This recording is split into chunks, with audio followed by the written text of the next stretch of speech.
नमस्ते, good morning, सुप्रभात। मैं संदीप हूं, मेरे साथ अनुराग हैं। एक बार फिर हम हाजिर हैं नवभारत टाइम्स अखबार को लेकर और आपको ये बताने के लिए कि क्या बड़ी खबरें छपी हैं जिनका आपसे ताल्लुक है, जो आपको पता होनी चाहिए। तो आइए शुरुआत करते हैं पहले पन्ने से। तो सबसे प्रमुखता से जगह दी गई है प्रधानमंत्री नरेंद्र मोदी G20 समिट में शामिल होने के लिए जो गए और वहाँ जो विश्व भर के जो बड़े नेताओं से उनकी मुलाकात हुई, उन्हें बिल्कुल फोटो सहित जो दिखाया गया, ये आप देख सकते हैं। अमेरिका के राष्ट्रपति जो बाइडेन हो या ब्रिटेन के जो भारत मूल के हैं, भारतीय वंशी हैं, ऋषि सुनक, उनके साथ उनकी मुलाकात हुई है। और सबसे महत्वपूर्ण बात यह है कि गलवान के बाद चीन के राष्ट्रपति शी जिनपिंग से उनकी पहली मुलाकात हुई है। उन्होंने हाथ मिलाया है, उसका वीडियो भी आप देख सकते हैं, सोशल मीडिया पर वायरल है। नवभारत टाइम्स अपने वेबसाइट पर भी हम लोगों ने उसको कवरेज किया है सर। इसका तस्वीर बहुत महत्वपूर्ण हो जाता है क्योंकि वो हाथ मिलाते हैं और बाकायदा प्रधानमंत्री मोदी कुछ उनको बात करते हुए दिखाई दे रहे हैं उस वीडियो में। और कांग्रेस लेकिन इसको लेकर काफ़ी आक्रामक है। लगातार हम देख रहे हैं कि कांग्रेस गलवान में जो हमारे सैनिक शहीद हुए थे उनकी पूरी लिस्ट ट्वीट करके निशाना साध रही है कि चीन के राष्ट्रपति से कैसे आप बात कर सकते हैं। तो बहरहाल ये खबर है। इसके अलावा ये जो कल से जो ये जो उल्टी जो काउंटडाउन चल रहा था, 8 अरब जो दुनिया की आबादी हो गई। कल हम लोग काफ़ी बात भी कर रहे थे कि बहुत तेज़ी से जो आबादी बढ़ने की जो दर थी सर जी, वो अब कम होगी आने वाले समय में। 8 अरब हो गई है, काफ़ी एक बहुत बड़ा आंकड़ा होता है, उसको हम लोग तो बस कह सकते हैं, नाम ले सकते हैं। लेकिन अच्छी बात यह है कि पहले पन्ने पर ही हम पढ़ रहे हैं कि 1 अरब पिछले 12 साल के दौरान बढ़े हैं। 12 साल में 1 अरब। लेकिन अगर आप पूरी खबर विस्तार से पढ़ेंगे तो उसमें पता चलेगा कि अब आने वाले समय में अब थोड़ी सी जो पॉपुलेशन कंट्रोल की तरफ हम थोड़ा बढ़ेंगे। आबादी जो है वो उस अनुपात में आगे नहीं बढ़ेगी जैसा अभी पिछले 12 सालों में बढ़ी है। तो थोड़ा सा उस पर अंकुश लगेगा। और भारत के लिहाज से एक बात ये भी आपको बता दें कि चीन को पछाड़कर 2023 तक भारत शायद दुनिया का नंबर 1 सबसे ज्यादा आबादी वाला बन जाएगा। और एक और महत्वपूर्ण खबर धोनी के फैंस के लिए, चेन्नई सुपर किंग्स के कैप्टन इस साल भी महेंद्र सिंह धोनी रहेंगे। जो उनके फैंस हैं, जो उनकी बैटिंग को, उनके अंदाज को मिस करते हैं मैदान पे, वो ज़रूर इसमें उनको खेलते हुए देख पाएंगे। इसके अलावा श्रद्धा हत्याकांड से जुड़ी खबर भी पहले पन्ने पर हमको नज़र आ रही है। जंगल में आरोपी आफ्ताब को लेकर पुलिस गई और वहाँ पर सबूत जुटाने की कोशिश लगातार पुलिस कर रही है। मोरबी पर किस तरह गुजरात सरकार को फटकार लगी है हाईकोर्ट की तरफ से, ये भी पहले पन्ने पर इस खबर को भी जगह दी गई है। हाँ बिल्कुल, ये हाईकोर्ट ने जो कहा है कि बिना टेंडर मोरबी पुल का ठेका दिया गया, ऐसी कृपा क्यों की गई, ये गुजरात सरकार पर भी हाईकोर्ट की टिप्पणी है। साफ साफ कहा गया है कि राज्य सरकार से पूछा है हाईकोर्ट ने कि किस आधार पर आपने पुल के रखरखाव का टेंडर नहीं निकाला, बिना निविदा निकाले ही किसी व्यक्ति विशेष पर कृपा क्यों की गई। आप अंदर से विस्तार से पढ़ सकते हैं, फ्रंट पेज पर इसको जगह दी गई है संदीप जी। बिल्कुल। और अंदर के पन्नों पर अगर हम आए तो श्रद्धा मर्डर केस को ही थोड़ा और विस्तार से बताया गया है कि उसमें क्या क्या डेवलपमेंट्स हुए हैं। जंगल की खाक पुलिस छान रही है। आफ्ताब से लगातार सवाल किए जा रहे हैं, किस तरह कत्ल किया, कहाँ कहाँ शव के टुकड़े फेंके। कुछ टुकड़े बरामद हुए हैं, लेकिन जो स्कल था, जो उसका सर था, सिर का जो हिस्सा है वो अभी तक नहीं मिला है। और पुलिस लगातार उसके जांच में लगी हुई है कि आखिर उसने वो टुकड़ा कहाँ फेंका था, क्योंकि उसमें रिपोर्ट ये निकल के आ रही है संदीप जी, तमाम उस पर चीज़ें आ रही हैं, सनसनीखेज खुलासे कह सकते हैं आप हो रहे हैं। उसमें ये पता चल रहा है कि उसने सिर वाले हिस्से को आखिरी में फेंका था और रोज वो सुबह उठता था तो देखता था, पता नहीं वो क्या बातें करता था या क्या सोच के उसने ये सब किया है। लेकिन ये बहुत ही खौफनाक है। वो अब खबर ये निकल के आ रही है, पुलिस की जांच में ये पता चल रहा है कि वो सर वाले हिस्से को अलग रोज देखता था।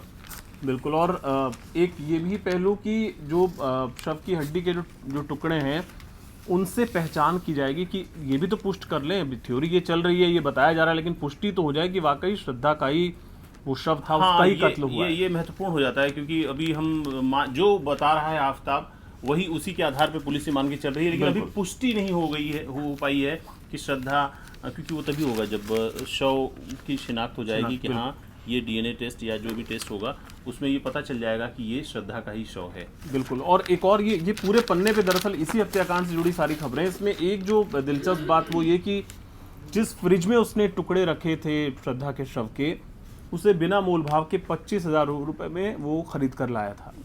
और इसके अलावा जब वो हत्या कर रहा था श्रद्धा की, तो उस दौरान उसे खुद भी चाकू लग गया था। 5-6 टाके उसके हाथ में आए थे। तो ये तमाम खबरें भी अंदर के पन्ने 3 नंबर पन्ने पर हैं, ये आप विस्तार से पढ़ सकते हैं। और अब हम अंदर अगर चले तो एमसीडी चुनाव दिल्ली के लिए एक बड़ा इवेंट।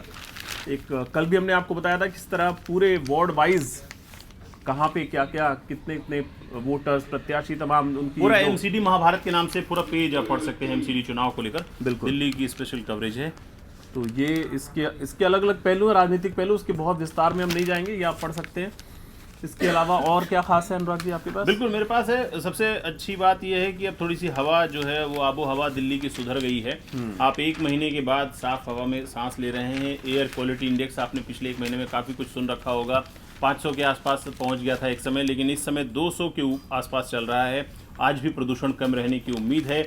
अगर आप दिल्ली से लेकर नोएडा तक की बात करें तो 200 के आसपास एयर क्वालिटी इंडेक्स बना हुआ है।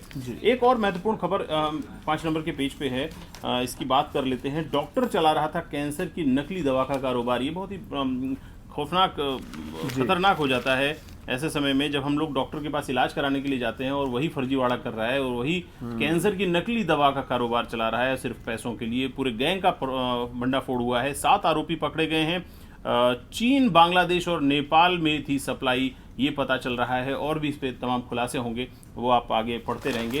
अगले पन्ने में चलते हैं संदीप जी।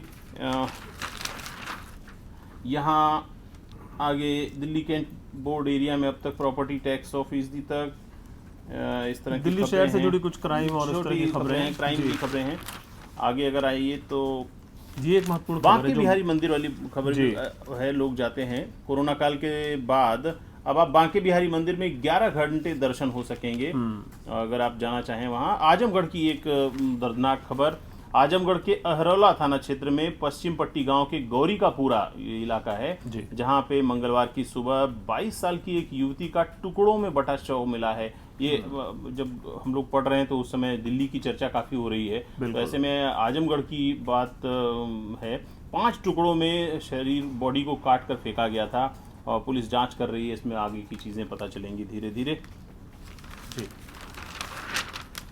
हाईकोर्ट की हम लोगों ने बात कर ही ली है। शिवपाल के करीबी को बीजेपी ने उम्मीदवार बनाया है। लोग ये मैनपुरी उपचुनाव भी काफी दिलचस्प हो गया है। बिल्कुल। जसवंत नगर से विधायक और पूर्व मंत्री शिवपाल सिंह यादव के करीबी रघुराज शाक्य को मैनपुरी से अपना लोकसभा प्रत्याशी बनाया है बीजेपी ने। दूसरी तरफ डिम्पल हैं, एसपी से 2 बार सांसद रहे हैं और 1 बार विधायक रहे हैं रघुराज। अब मैनपुरी से एसपी प्रत्याशी डिम्पल यादव को चुनौती देंगे। ये आप अंदर के पेज पे विस्तार से पढ़ सकते हैं। धोनी की चर्चा आपने शुरुआत में की थी पहले पन्ने पर। धोनी चेन्नई के किंग बने रहेंगे। आईपीएल फ्रेंचाइजी ने उन्हें कप्तान अपना बरकरार रखा है। जडेजा भी रिटेन किए गए हैं, वो आप विस्तार से पढ़ सकते हैं और सब चीज़ें जी। और इधर एक जो डायबिटिक जो पेशेंट्स होते हैं उनके लिए एक अच्छी खबर है कि ट्रेनों में उनके लिए एक मतलब स्पेशल उनका खाना प्रोवाइड किया जाएगा। अच्छी बात है। और साथ ही बच्चे ट्रैवल करते हैं तो ज़्यादातर पेरेंट्स साथ में लेके जाते हैं कि इनके लिए इनको क्या खिलाएंगे, तो पैक करके लेके। बेबी फूड भी मतलब अब मिलेगा, अवेलेबल होगा।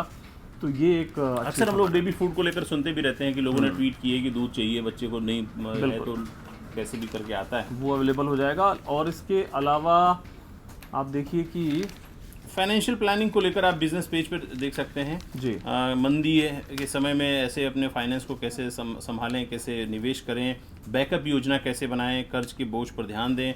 इस तरह की बातें आप बिजनेस वाले पन्ने पर आके देख सकते हैं जी। और एक सुप्रीम कोर्ट में भी कल एक अहम सुनवाई थी। उसमें कोर्ट ने पूछा है कि ये जो अभिव्यक्ति की जो स्वतंत्रता है, जो नेता भाषण इस तरह के अक्सर देते रहते हैं, तो उसके लिए क्या कोई कोड ऑफ कॉन्डक्ट बनाया जा सकता है? ये सवाल कोर्ट ने पूछा है सरकार से। इस पर अभी आगे भी सुनवाई चलती रहेगी। और आखिरी पन्ने पर जो इधर इसकी हम चर्चा करते हैं, उसके पहले आखिरी पन्ने पर वही जो हमने शुरू में जिक्र किया, पीएम मोदी इंडोनेशिया के बाली में है और वहाँ पे जो अलग अलग रंग देखने को मिल रहे हैं। प्रधानमंत्री मोदी जो भारतीय समुदाय के लोग हैं उनसे भी मुलाकात हुई उनकी, और तमाम बड़े नेताओं से मुलाकात हुई। उनकी कुछ तस्वीरें, उनके कुछ डिटेल्स आखिरी पन्ने पर मौजूद हैं।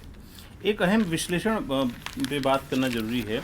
दिल्ली टाइम्स फेमिना वाले पेज पर है कि लोग क्या कहेंगे, इसमें लोग फंसे रह जाते हैं। रिलेशनशिप को लेकर बात है, क्योंकि आफ्ताब और श्रद्धा के रिलेशनशिप को लेकर कई तरह की बातें आ रही हैं। पूरा केस स्टडी बन गया है अब ये मामला। उसके एक दोस्त ने ये भी बताया कि वो शायद ब्रेकअप करना चाहती थी, वो प्रताड़ित करता था आफ्ताब, ऐसी कहानी निकल के आ रही है। वो अपने दोस्तों से उसने शेयर भी किया था कि मैं अब छोड़ दूंगी। यहाँ तक कि पुलिस केस भी करने वाली थी श्रद्धा, लेकिन वो वही है कि लोग क्या कहेंगे, क्या सोचेंगे, क्योंकि इसने परिवार से नाता तोड़ दिया था और उसके बाद अब वो इसी उधेड़बुन में रह गई और आखिरकार उसका अंजाम क्या हुआ वो हम लोगों के सामने है।